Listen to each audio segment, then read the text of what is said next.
आपने अक्सर देखा होगा भारत में अधिकतर लोग कैसे पश्चिमी देशों से प्रभावित रहते हैं। साथ ही आपने ये भी देखा होगा कैसे पश्चिमी देश चाहे भारत में कुछ भी हो जाए हमेशा सरकार के खिलाफ खड़े होने का एक मौका नहीं छोड़ते हैं।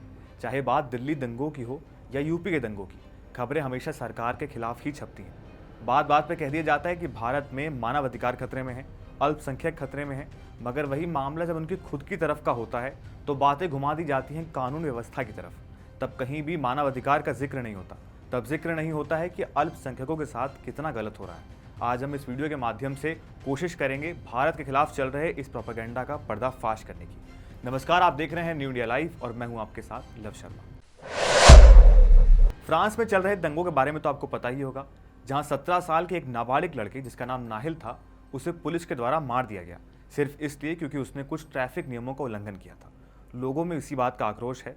लोगों का ऐसा कहना है कि नाहिल शरणार्थी था, यानी रेफ्यूजी था, इसलिए उसके साथ ऐसा हुआ। क्योंकि ये पहला ऐसा मौका नहीं है जब पुलिस ने किसी व्यक्ति को ट्रैफिक नियमों का उल्लंघन करने के लिए मारा हो। इस साल का ये तीसरा ऐसा केस है और पिछले साल भी 13 ऐसे मामले सामने आए थे जहां मरने वाला या तो अफ्रीकी मूल का था या तो अरब का। अगर यही मामला भारत में हुआ होता कि एक अल्पसंख्यक नाबालिग लड़के को ट्रैफिक रूल तोड़ने के लिए पुलिस अफसर ने गोली मार दी होती तो अब तक ये ग्लोबल मुद्दा बन गया होता।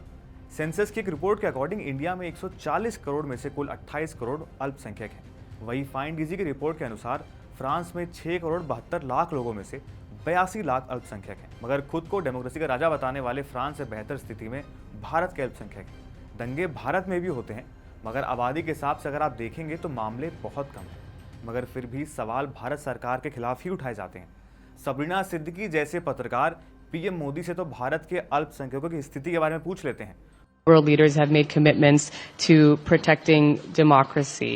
What steps are you and your government willing to take to improve the rights of Muslims and other minorities in your country and to uphold free speech? मुझे आश्चर्य हो रहा है कि आप कह रहे हैं कि लोग कहते हैं नहीं, भारत डेमोक्रेसी है। फ्रांस और पाकिस्तान जैसे देशों के मामले में चुप्पी साधना पसंद करते हैं। पाकिस्तान में जहां हिंदू, क्रिश्चियन और अहमदी लड़कियों का रेप करके उन्हें कन्वर्ट किया जा रहा है, वहां के अल्पसंख्यकों के बारे में सबरीना बखूबी वाकिफ होंगी, मगर अब तक उनकी तरफ से इस बारे में कोई भी ट्वीट या स्टेटमेंट देखने को नहीं मिला है। वहीं सबरीना भारत के खिलाफ बोलने का एक भी मौका नहीं छोड़ती हैं। अब इस बात से आप खुद ही अंदाज़ा लगा सकते हैं कि भारत और मोदी सरकार के खिलाफ कैसे प्रोपेगेंडा चलाया जा रहा है। आज के लिए सिर्फ इतना ही। आप जुड़े रहिए न्यू इंडिया लाइव के साथ।